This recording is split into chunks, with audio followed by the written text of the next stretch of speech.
Bismillahirrahmanirrahim. Assalamualaikum warahmatullahi wabarakatuh. Perkenalkan, nama saya Nur Faisal Kasmin dengan stambuk F121181074. Oke, video kali ini saya akan membahas beberapa materi tentang kristalografi dan mineralogi dan mendeskripsikan salah satu sistem kristal, yaitu isometrik dengan kelas kristal heksatahedral dan bentuk kristal oktohedron, dan serta nama mineralnya brunnigerit. Definisi kristal. Kristal atau hamblur adalah suatu benda padat, homogen, berbentuk polihedral teratur, dibatasi oleh bidang permukaan yang licin, rata yang merupakan ekspresi bangun atau struktur di dalamnya. Selanjutnya, polihedral berarti mempunyai banyak bidang datar. Kristal terbentuk selama proses perubahan suatu zat dari zat cair atau gas menjadi zat padat. Sedangkan kristalografi adalah ilmu yang mempelajari tentang kristal. Hal yang pertama yang akan saya jelaskan adalah unsur simetri. Unsur simetri terbagi menjadi 4 bagian. Yang pertama adalah sumbu utama, yang kedua adalah sudut interference, yang ketiga itu diagonal atau intermediate, dan yang keempat adalah bidang belah atau bidang simetri. Untuk sumbu utama pada mineral brunnigerit terdapat ada 3 sumbu utama, yaitu sumbu A, sumbu B, dan sumbu C. Selanjutnya adalah sudut interference. Sudut interference adalah pertemuan 3 atau lebih bidang atau permukaan kristal. Untuk mineral brunnigerit, pada sistem kristal isometrik, sudut interference-nya sudah terwakilkan oleh sudut sumbu utama, yang akhirnya tidak perlu dituliskan. Karena nilai sumbu A adalah 4, maka sumbu B dan C juga bernilai 4.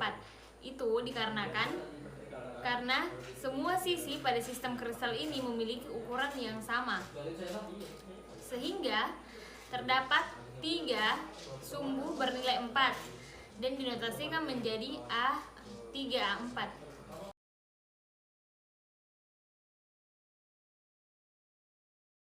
Untuk menentukan nilai dari tiap-tiap sumbu, kedua ujung sumbu tersebut yang nilainya yang akan ditentukan dipegang kemudian divertikalkan. Nah, di sini saya akan mencoba untuk menentukan nilai dari sumbu A. Yang seperti saya jelaskan tadi, bahwa di sini adalah sumbu A, sumbu B, dan sumbu C. Sekarang saya akan mencoba untuk memegang kedua ujung dari sumbu A. Setelah itu kita vertikalkan. Setelah saya vertikalkan, saya akan putar alat peraga ini sebesar 360 derajat. Seperti yang nampak di layar Anda, posisi awal yang terlihat dari bidang kristal yang bernilai -1, -2, -3, dan -4. Jadi, saya akan memutar sebesar 360 derajat dan menghitung berapa kenampakan yang sama dengan posisi awal. Oke, kita akan memutar secara perlahan. 1, 2, 3, dan 4. Nah, kita sudah kembali ke posisi yang awal. Setelah saya memutar 360 derajat, saya menemukan 4 kenampakan yang sama. Berarti nilai dari sumbu A 4. Selanjutnya adalah diagonal atau intermediate. Diagonal atau intermediate adalah pertemuan 2 bidang kristal. Bidang kristal selalu berpasangan dan pasangan diagonal selalu bersilangan. Pada bentuk kristal ini terdapat 6 pasang diagonal. Yang pertama, 1, 2, 3, dan 4, 5, dan 6. Nah, setelah itu saya akan memegang salah satu diagonal. Setelah itu saya akan vertikalkan dan saya akan memutar sebesar 360 derajat. Tidak sama. 1. Tidak sama. 2. Dari setelah saya putar 360 derajat, dijumpai dua kenampakan yang sama karena semua pada sisi sistem kristal ini adalah sama, maka untuk nilai diagonalnya pastinya adalah 2. Sehingga jika dinotasikan, kita dapat menuliskan sebagai 6A2, diartikan dengan 6 pasang diagonal bernilai 2. Selanjutnya, bidang belah atau bidang simetri. Bidang belah adalah bidang datar yang dibuat melalui pusat kristal dan membagi dua kristal. Untuk menentukan bidang belah, terdapat ada 3 cara, yaitu vertikal. Untuk vertikal, terdapat 4 bidang belah. Yang pertama, 1, 2, 3, dan 4. Yang kedua adalah horizontal. Untuk horizontal terdapat 1 bidang belah. 1. Yang ketiga adalah diagonal. Untuk diagonal, karena sudah terwakilkan oleh vertikal, maka dari itu tidak dimasukkan. Untuk total bidang belah yaitu adalah 5 bidang belah.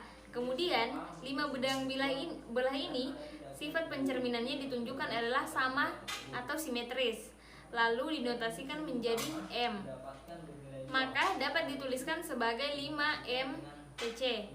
PC artinya semua bidang belah melalui pusat kristal. Setelah penentuan nilai unsur simetri, selanjutnya adalah penentuan kelas simetri. Penentuan kelas simetri didasarkan pada kandungan unsur-unsur simetri yang dimiliki oleh setiap bentuk kristal. Ada beberapa cara untuk menentukan suatu bentuk kristal. Yang pertama, menurut Herman Manguin, untuk sistem kristal isometrik, cara penentuannya adalah menerangkan nilai sumbu utama, sumbu A, B, dan C.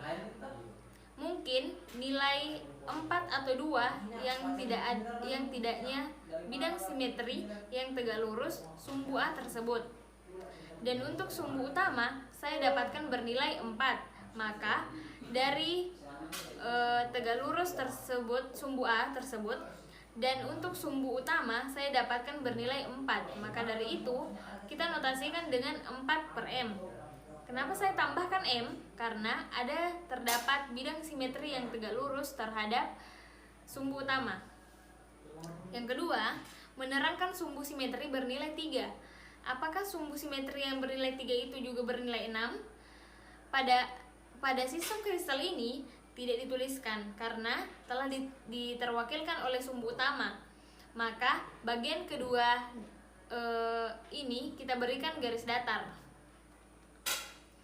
Bagian ketiga menerangkan ada tidaknya sumbu simetri intermediate atau diagonal bernilai 2 dan tidaknya bidang simetri diagonal yang tegak lurus terhadap sumbu diagonal tersebut.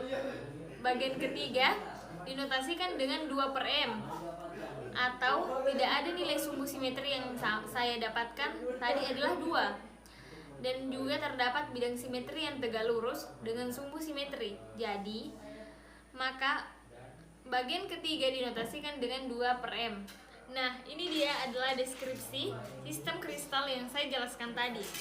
Sistem kristalnya adalah isometrik, kelas kristalnya adalah hexaoktahedral, bentuk kristalnya adalah oktahedron, unsur simetrinya 3A4, 36A2, 5M PC. HM-nya 4/M, garis mendatar, 2/M, dan SC-nya adalah OH. Terus contoh mineralnya adalah brunogerit. Oke, terima kasih. Mungkin itu yang bisa saya sampaikan. Kurang dan lebihnya mohon dimaafkan. Assalamualaikum warahmatullahi wabarakatuh.